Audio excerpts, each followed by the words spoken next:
Good morning, everybody, and welcome to our usual Coffee Chat Monday, which we have had for the past, 8, 9, 10 months. But this Coffee Chat is a special one because we are doing something a little different. So working along with Reed Cohen, who you can see on screen. Good morning, Reed. Good morning, and everybody. Andrew Vallone, who is not the other person on the screen. We'll get to him in just a second. Between the three of us, we have decided to come up with a fun new concept to keep you guys traveling from your homes for the next, 6 months. So Reed, what is our concept? What are we doing here on Adventures with Sarah for the next few months? Well, thank you, Sarah. And let me say first, we are all really fired up about this. We think this is a great concept. We're calling it Where in the World. And the idea is that we will take a destination that one of the three of us takes groups to, focus on it for an entire week. We've set up a whole program of a whole schedule of programs, starting with on Mondays, we'll be using Sarah's Coffee Chat to talk to someone local from that specific destination. On Tuesdays, Sarah will be doing some sort of local cuisine themed program, usually live cooking. Wednesday, we'll do some other cultural connection program, or perhaps a second coffee chat with another person. Thursdays, whenever possible, we'll be having a virtual tour for you to enjoy. And then on Fridays, one of us will be doing a live PowerPoint presentation of the specific tour. So that's our concept. We really think it's great. Once we're done with a given week, all the content produced will go to each of our websites to reside there as resources for travelers, whether you're traveling independently or going with us. But lots of resources, additional blogs, links, information about visas, et cetera, et cetera. So there's lots going on. And we're excited to kick that off this week with one of our favorite destinations of Iceland. Sarah will be taking a group to Iceland in the fall, and she will be ushered around probably by our guest this morning, Bjarni. Oh, I promised I would say it better. Bjarni son. I'm glad you did. I couldn't have done that. I hope everybody's as amused by my pronunciations anytime I'm on the screen as I am. So, but this is Bjarni, who was our driver for our initial Imprint Tours Iceland tour that we did. That was back in 2019, right? September of 2019. 19. We really enjoyed. Sorry, I didn't mute my phone this morning. We really enjoyed that tour, and we particularly enjoyed Bjarni. I'm going to stop trying to pronounce that with a rolled R, and his personality. So I'm going to bow out and turn it over to Sarah to do her usual coffee chat with Bjarni. And before I go, this is great Dettifoss waterfall on my image behind me.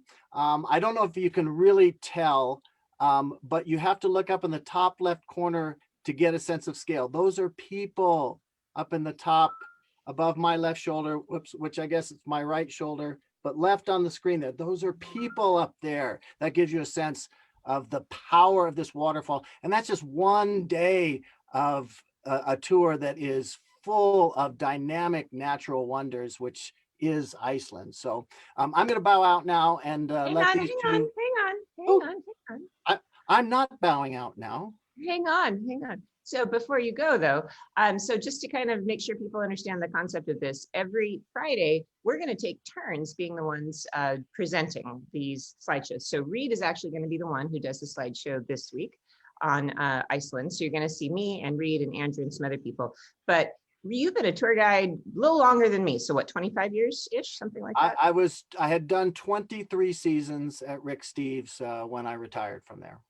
Yeah, and 20 over here. So between us, we've got 43 years of tour guiding experience. And one of the cool things, and the reason that Reed and I have worked so successfully together over these years, is that we have a lot of experience, but we also love exploring the world and getting to know new cultures and new people.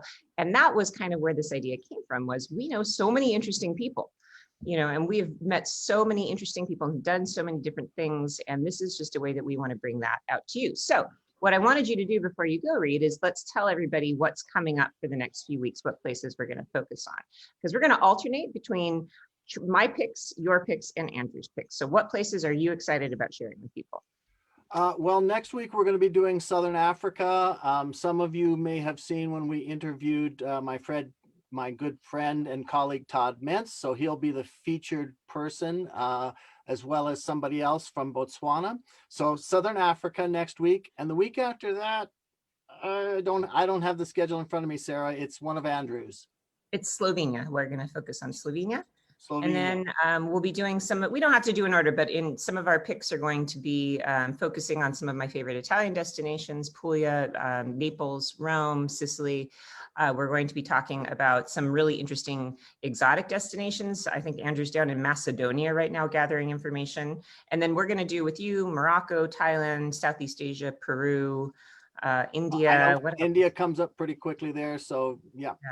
So lots and lots of great destinations we're going to explore. So thank you, Reed, for coming and helping us introduce this new concept. And we'll see you on Friday. All right. Bjarni, great to see you. Bye-bye. Same to you, Reed. Thanks, Bjarni, for joining us today for Coffee Chat. So you are coming to us live from Reykjavik. Well, not exactly Reykjavik, but nearby, right? Well, Reykjavik is close enough. All right, close enough. It's So not I far make away- far maps away. as like one of my little side businesses right now. So can you recognize, where is this? Can you see the fabric? That is probably North Norway. No, it's supposed to be Reykjavik. It's supposed to be a pattern. I thought an Icelandic person would obviously recognize it, but anyway. So you were telling me before we started that Iceland has a very, very small population, and I didn't realize how small it is. Only 220,000 people? No, we're just under 260,000. 260, And, oh my gosh. No, it's a big population, but very few people. It's a big population for very few people.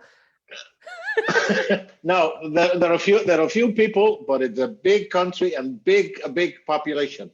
And Okay. besides, although Iceland is somewhere over 103,000 square kilometers, a very large portion of the country is inhabitable. Okay. So We have the highlands, we have the glaciers, and all the lakes.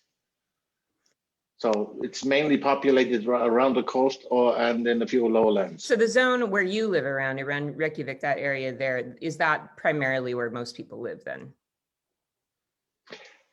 Yes, here about 1/3 of the population lives in Reykjavik, the Reykjavik municipality, and 1/3 lives in the municipalities surrounding Reykjavik, like the one I live in.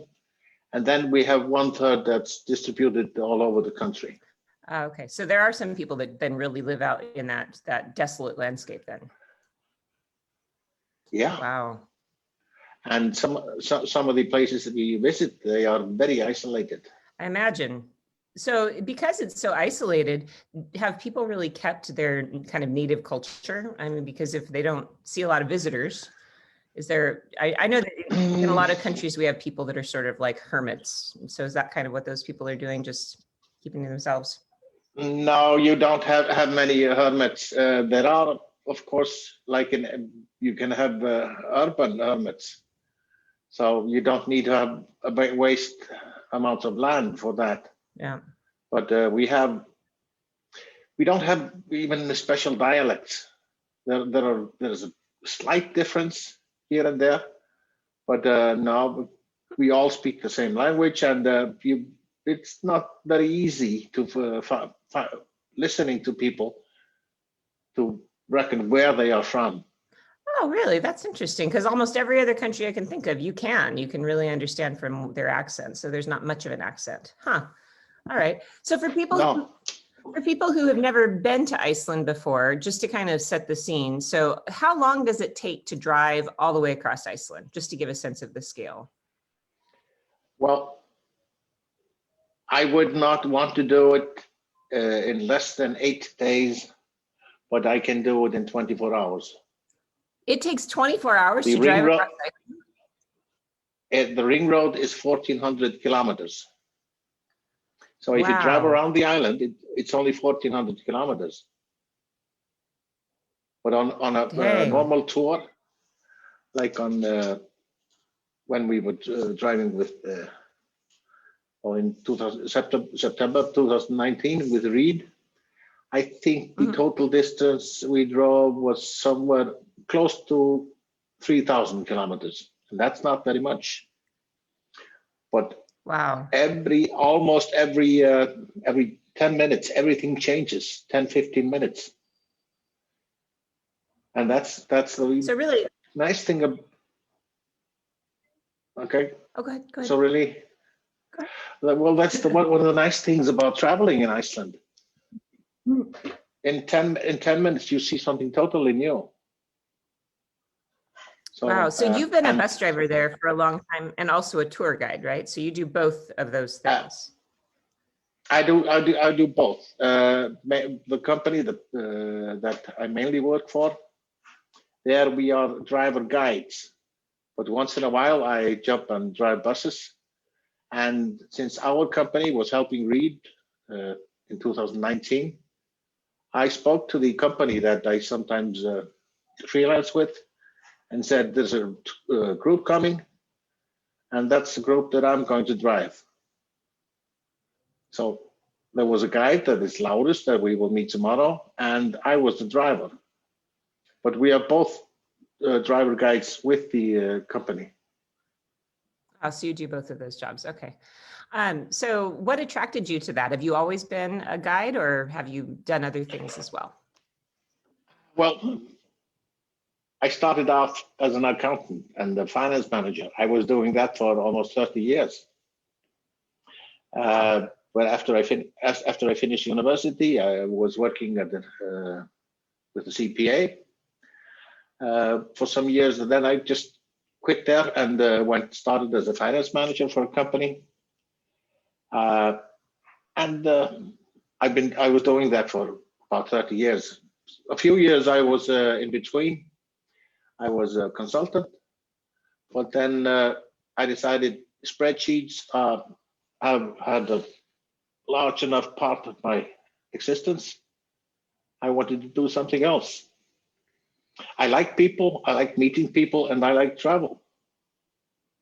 So I went to guide school and took the bus driver license, and that's what I've been doing since. I sometimes say, since then I haven't worked a day. I feel the same way, Bjarni. Traveling. Yeah, I feel exactly the same way. I was an architect and I gave up being an architect to become a travel writer and a tour guide. So yeah, I feel the same way. Going to work, I miss it. I miss work so much because I enjoy my work so much.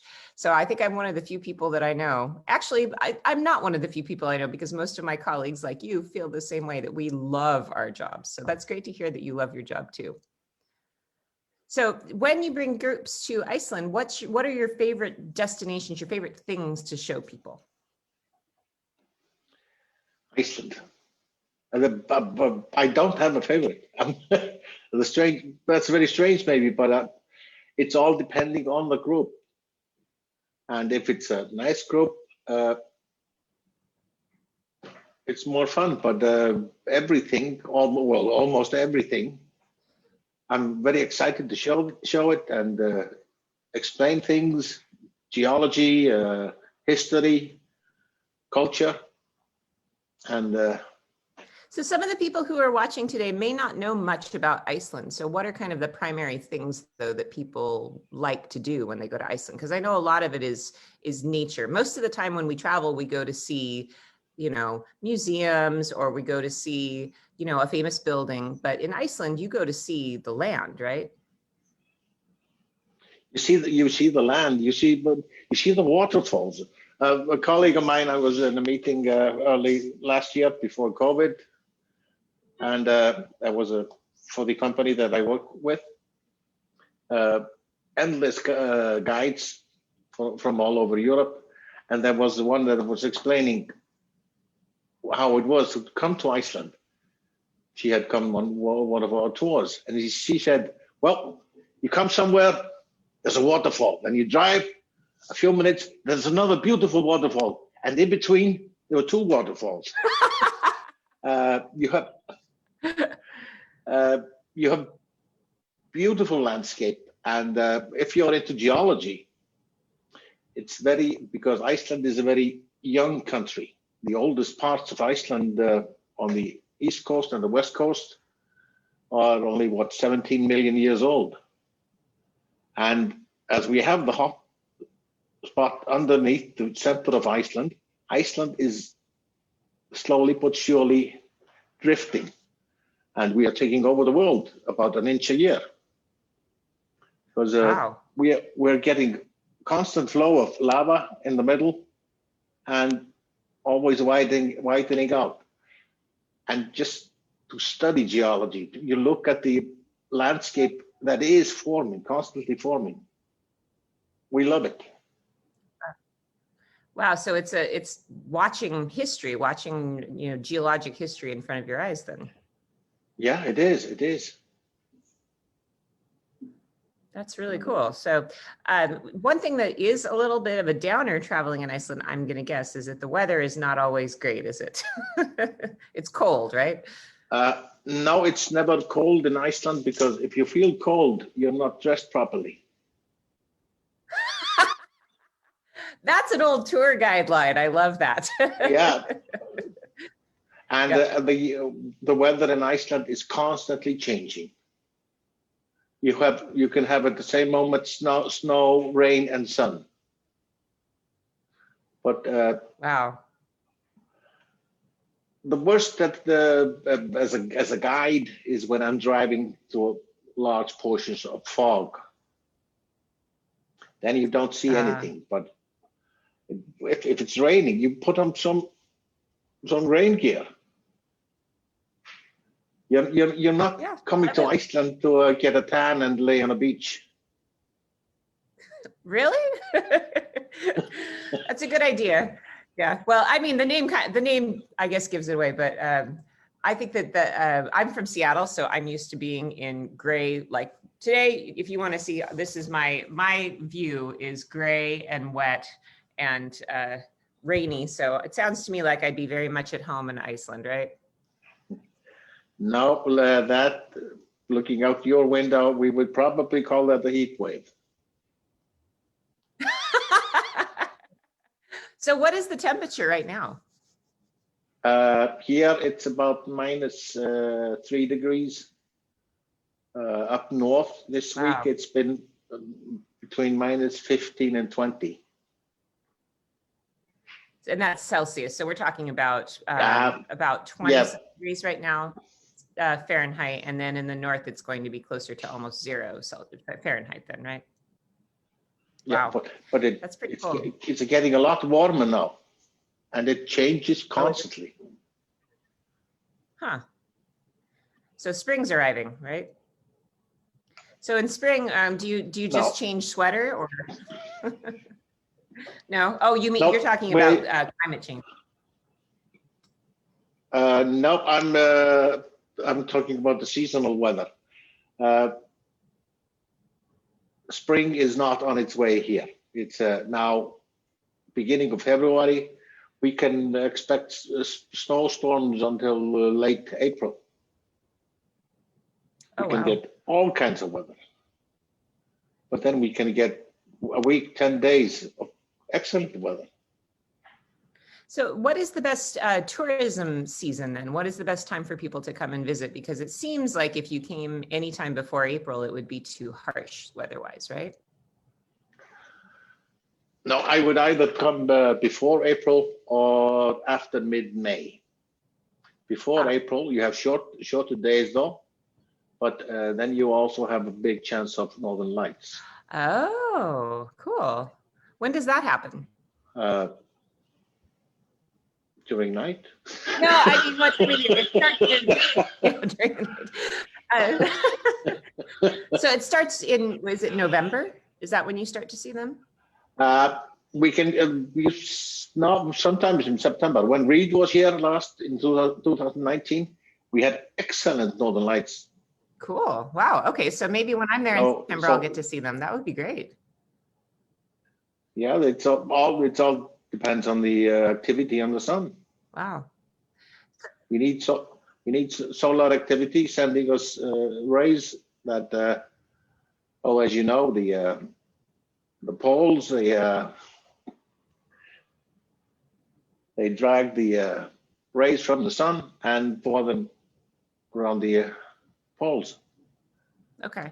So then the Northern Lights are not a reliable thing. You maybe get lucky if you. No. Okay. No. So sometimes you can and sometimes you can't. Yep. But it's more likely in winter. There's no chance in summer. Okay. You need there are a few. Let's say you need only 3 things to simplify it for Northern Lights. You need clear skies, so you can see up to the stratosphere. You need solar activity. That means we need outbursts, preferably from the sun, and we also need we need to get out of the light pollution.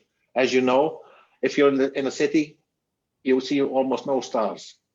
If you drive out of a city during night, you suddenly see a lot of stars. It's the same with the aurora or the Northern Lights.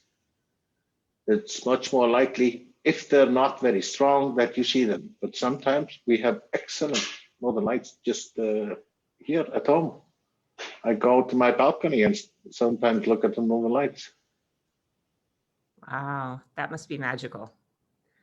Yeah. So then for people visiting, you kind of need to find that if you want to see the Northern Lights, if that's an important part of your trip, you need to find that balance then, because it would seem to me that I would want to go to Iceland in like July, right? Because that's going to be the nicest weather, but then you don't get the chance to see the lights. So you're suggesting sort of spring or fall as the best time, right?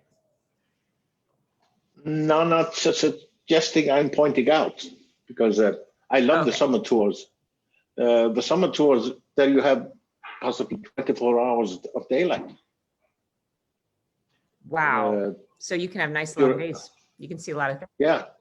Yeah. Well, if I'm taking tours in midwinter and I have 4.5, 5 hours of daylight, that gives us very, very tight restrictions of how long I can stop at a beautiful spot or anything.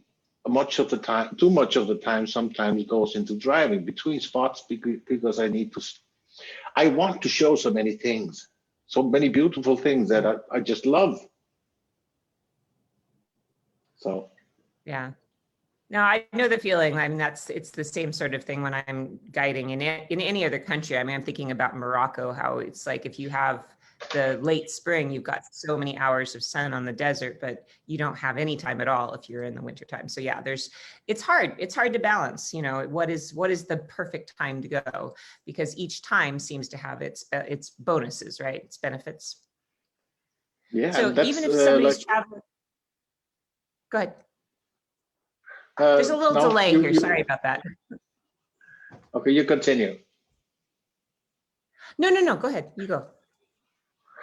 No, I'm lost my chain of thought. Okay. Well, what I was going to ask you is that because, as you said, you get every season within a day. You get snow, you get rain, you get sun. What do you suggest people bring? So I imagine you would probably suggest like lightweight sweaters and waterproof jackets. Would you suggest people bring boots? I mean, what's the terrain you're going to be walking on? You need hiking boots. There are like the background with reed. There's a small, easy hike, maybe 15 minutes or so, and relatively flat, but it's still a little bit hiking. You need rough hiking boots, waterproof. You need windproofs. You need hats. You need gloves, and you need something rainproof if the windproofs are not rainproof. But then you need a good sweater. But then you also need lighter clothes. We are always talking about the extremes. It can be windy, it can be cold, it can be snow and hail and all that. But once in a while, it's beautiful. So you need to be basically wearing all the clothes you own, like from a bikini all the way up to an Icelandic sweater, right? Just to be prepared. Yes, just to be prepared. And also on your tour, you will probably be going to hot tubs and hot springs.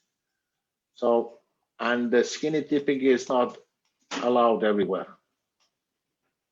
Not allowed everywhere. Only some places. Okay. Oh, I'm looking forward to the hot springs. That's going to be a lot of fun. So a lot of people, when they go to Iceland, the only thing actually a lot of people know about Iceland is the Blue Lagoon, but that's not the only hot springs, is it? No, there are several hot springs. And if you're not taping, I can tell you that the Blue Lagoon, in my opinion, is both expensive, touristy, and crowded. But it's a lovely place.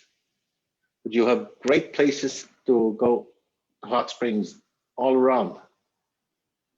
So probably the Blue Lagoon is really good for people who are coming just like, a lot of people come just for an overnight. They do a layover in Reykjavik just so they can check out the Blue Lagoon. So that's a good thing for people who are just doing a short time.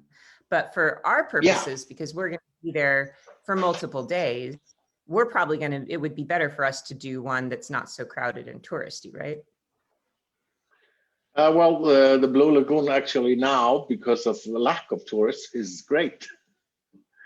But there are a lot of places that and almost doesn't matter how small the municipality is or the town is, everybody has a swimming pool, and almost all the swimming pools are heated with geothermal water.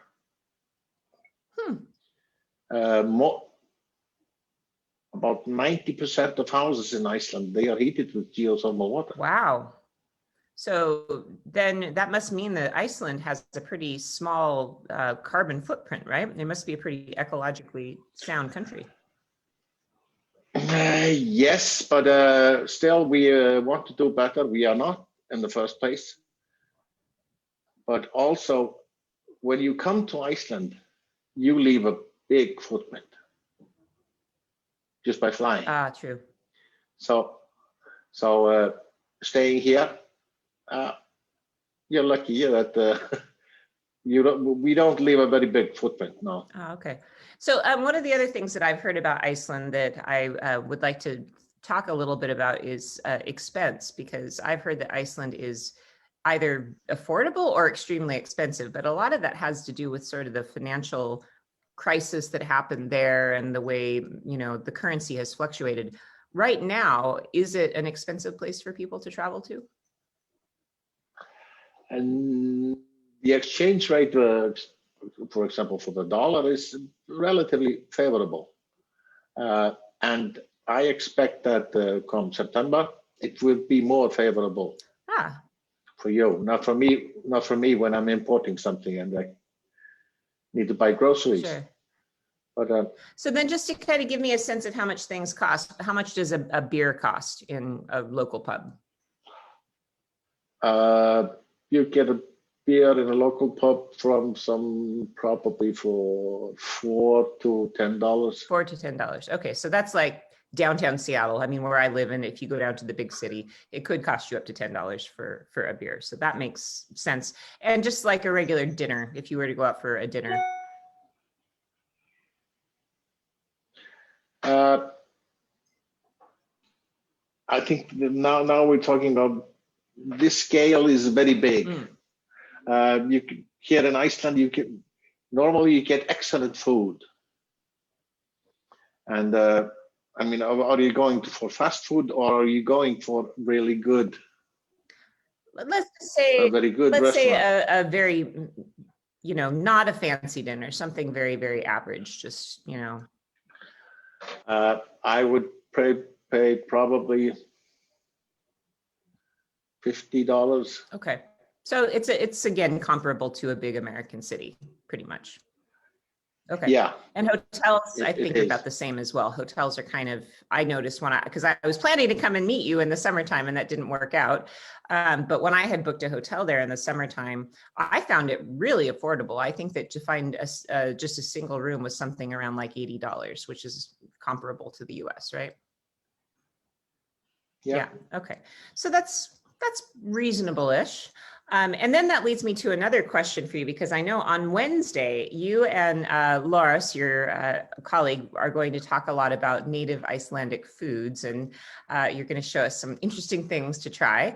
But for a regular visitor who is in Reykjavik, for example, what are you going to find in terms of food? I mean, do you have everything? Is it a real international sort of place? It's a very international cuisine. But I would suggest you try at least 2 or 3 specialities. I mean, if you go to Hungary, you try goulash soup. If you come to Iceland, you try Icelandic lamb soup. Oh, lamb soup. I wasn't expecting you to say, I thought you were going to say fermented shark. A fermented shark, that would be a snack. Okay. I didn't realize that lamb is something that they eat a lot of there. So is that a principal staple? I would have thought it was fish. The main source of protein in Iceland historically has been fish and lamb. Okay.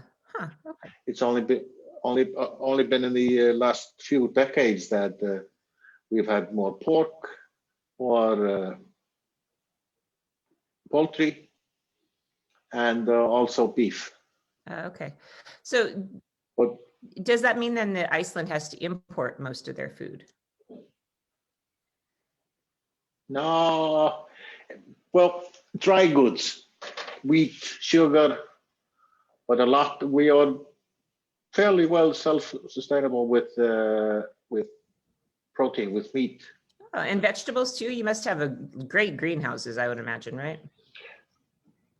Yeah, we have a lot of greenhouses, and we grow almost anything. We even have, we call it the banana plantation. I think it's 15 trees or something. We are the biggest exporters of bananas in Europe. What? Iceland? Yeah. Huh. We are the only country that has ever exported bananas, and we did it once. Oh, you did it once? And that makes you the biggest exporter of bananas. That makes sense. It's a bit of it's a bit of exaggeration, because like in the Canary Islands, they have special bananas that they export. But it's a joke we have here. You know, actually, when I think about it, I grew up really close to banana plantations in Southern California, and I haven't ever in any of my travels in Europe seen any banana trees until recently in Sicily. I know that they're starting to try and grow them down there in Sicily to try different crops, but you may be right. You may be the largest exporter of bananas in Europe. You actually may be correct about that. So I'm just looking at the comments here that people are watching that are talking about. And somebody is talking about the indoor options. If like you said, if it's a cloudy day and you can't see anything, what can you do with a group on the days when there's no visibility? Then I'd get a little bit closer to the things we are watching. Okay. We don't have to look at everything in a far distance. It helps if you're looking at the mountain range, but if you're looking at a waterfall, you don't need to be able to see it a few kilometers away, because you're getting very close. So you're basically like the Postal Service then. You go rain, shine, snow, sleet. Your tour goes no matter what the weather is, right? Yeah. And once in a while, maybe 2 or 3 times each winter, I have troubles. I get the blizzards can be so strong, I can't make it to the destination. I need to find another solution. But that's part of the adventure. I love that you say that, because you got the perfect spirit. I feel the same way. It's always the things that kind of go slightly wrong that are the things that end up being kind of fun, right? Yeah, that's what you remember. Yeah, it is. It really is. Yeah, when we were in Morocco a couple of years ago, so one of our trucks got stuck in the sand, and that I think was the most exciting thing of the whole tour for the whole group, was watching them try to figure out how to dig this truck out of the sand. So I have so many thoughts, so many memories of things that have happened that at the time seemed like a disaster, but it actually does. It makes it part of it. It makes it not just a tour, but an adventure, and I think that's a great spirit. So. When you are taking a group around, we're going to talk about this food on Wednesday, what are some of the things that you like to suggest people try that they maybe are a little less excited about trying? The fermented shark, I had a friend who lived in Iceland once who did offer that to me before, but what are some of the other unusual foods?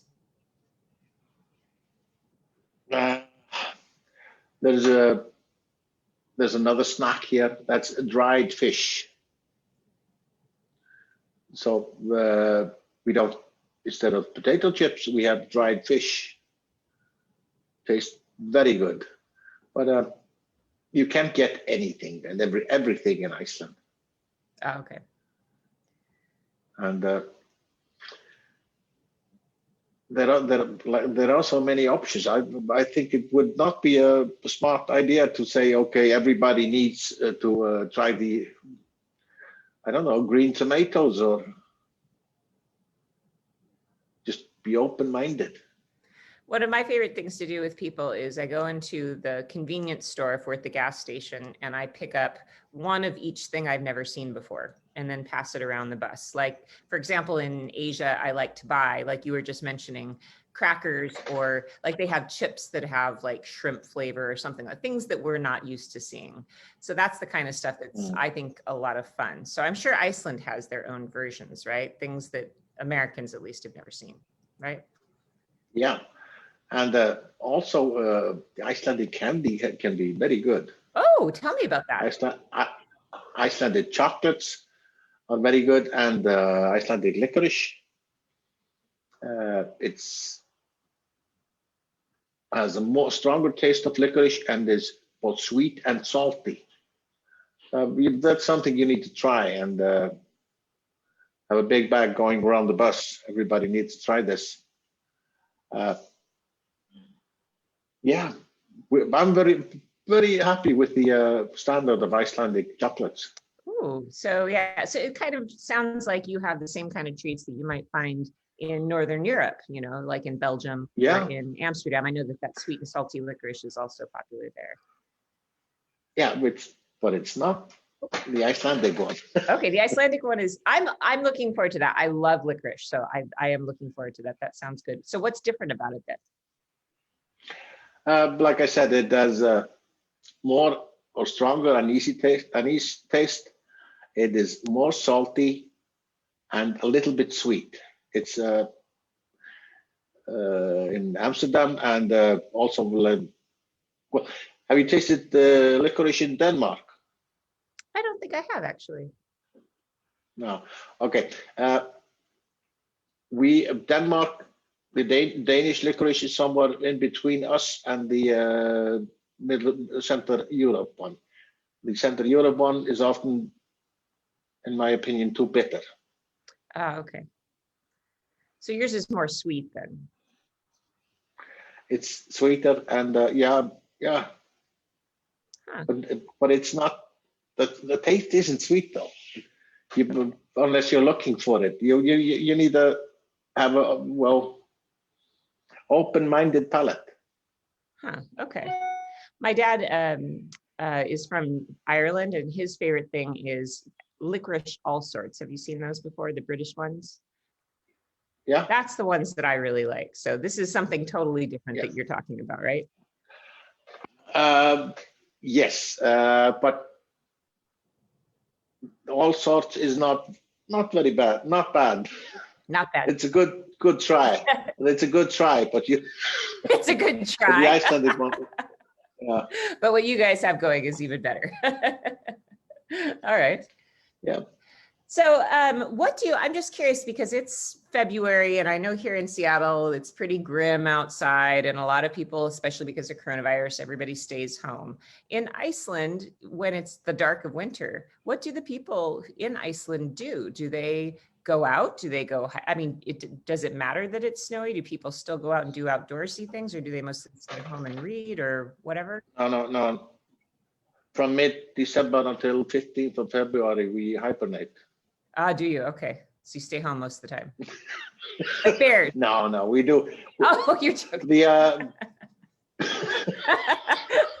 You eat a lot of berries in December and then you go to sleep for 3 months, right? Yeah, while they're fermenting. No, the weather changes constantly.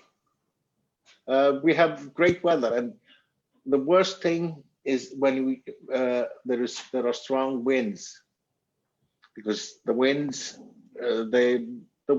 exaggerate everything. You get the cooling index factor or chill index factor, I think you call it. That can be very hurtful. So you need to dress properly, and if you dress properly, you're never cold. Okay, all right. So people tend to go out and they go do outdoorsy hiking kinds of things, and any time of the year. Yeah. Huh. Okay. Yeah. Well, I guess I'm just a wimp because I'm from California originally and I live in Seattle. So for me, this is very cold, but I guess you take it to a different level then. So I just don't dress properly. That's the message I'm getting. Yeah, like you were mentioning my Icelandic sweater earlier on. Yeah, you have a beautiful sweater. This is a sweater I use all year round. Oh. It doesn't get very warm during summer, and it keeps me from getting cold during winter. Huh. Okay. But it doesn't stop the wind. So if I'm wearing this outside and there's no wind, this is all I need. Wow. Okay. So just a really great sweater. That's kind of what you need primarily. And if people are coming to Iceland, is that one of the main things that people enjoy? I mean, I'm thinking when I go to Iceland, I'm buying one of those sweaters. Is that something people can find in a lot of the shops there? You can find that. Yeah, you can find sweaters in many places, and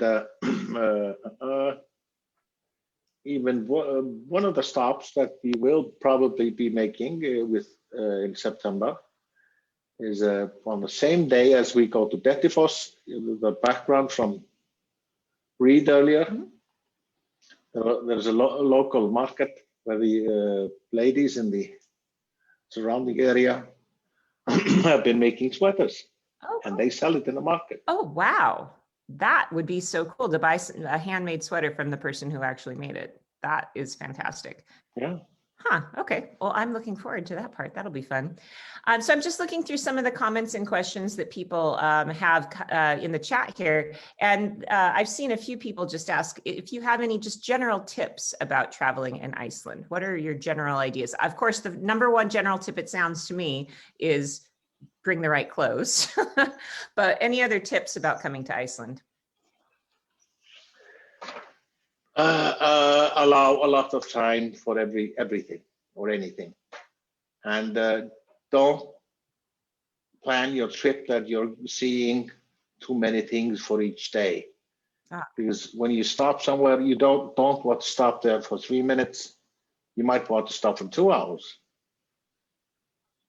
and for 2-hour stops, you can't do too many of them each day. Okay. But there are so many things you can do, and also if people are traveling on their own, they really need to study maps. Because it's very easy to overestimate your ability to drive between spots.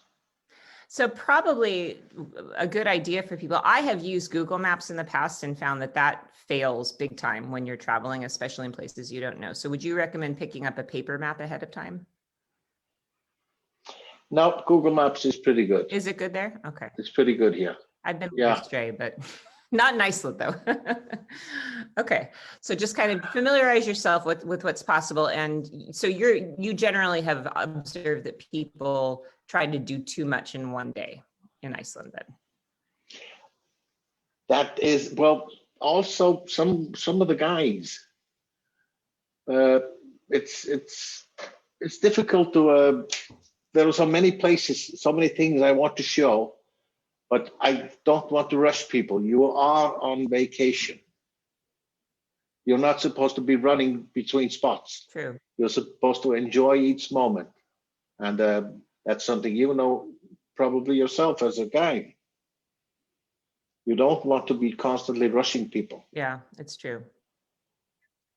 You need to bring good clothes, be open-minded and relaxed. Yeah, well, and I think one of the main things that we as guides know is that your day will never go the way you planned it. You can have all the best intentions in the world, but in all of the tour guiding days, I mean, I've guided thousands of days in my life, and I honestly don't think a single one of them went exactly the way I had it in my head in the morning. But that's okay, right? Yeah, but well, what I do, I pick out maybe 5-10 spots I want to do, and then I just improvise. Yeah. If I have extra time, I add on. If there's something, and it's all depending on the group. How the groups comes together. Yeah.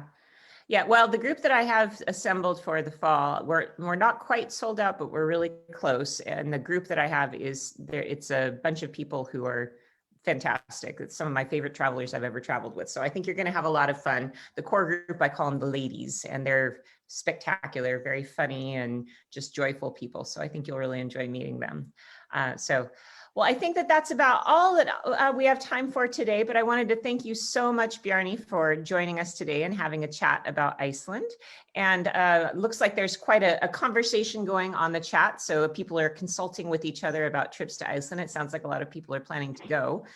If you are interested in going to Iceland with me, I'm going to go in September. We are getting close to sold out, but we have a few spots left. And you can find that tour at imprinttours.com/Iceland, and you'll see our itinerary there. We're still accepting provisional reservations right now, so we're not taking deposits, just signing up, and then as soon as we know for sure it's a go, then we'll collect our deposits.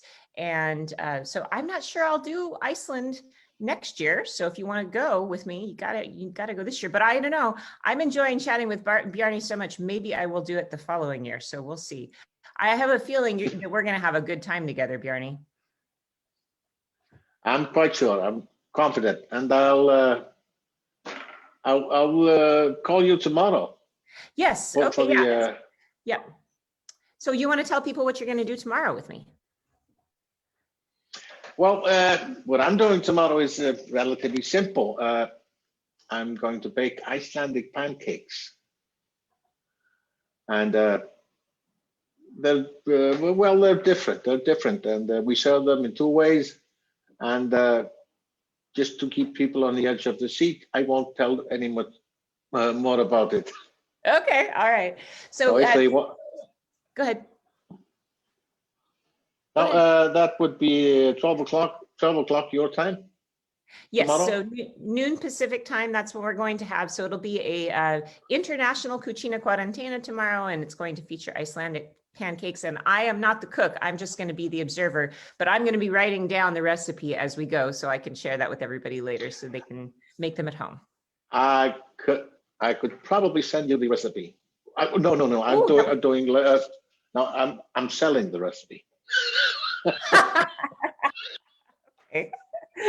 So, well, it depends on whether they look good or not, have the value at the end of the cooking tomorrow. So very good. Okay, so we'll see you again tomorrow at noon. And I really want to thank you so much for joining us today. It's been so fun to kind of get in the spirit of Iceland.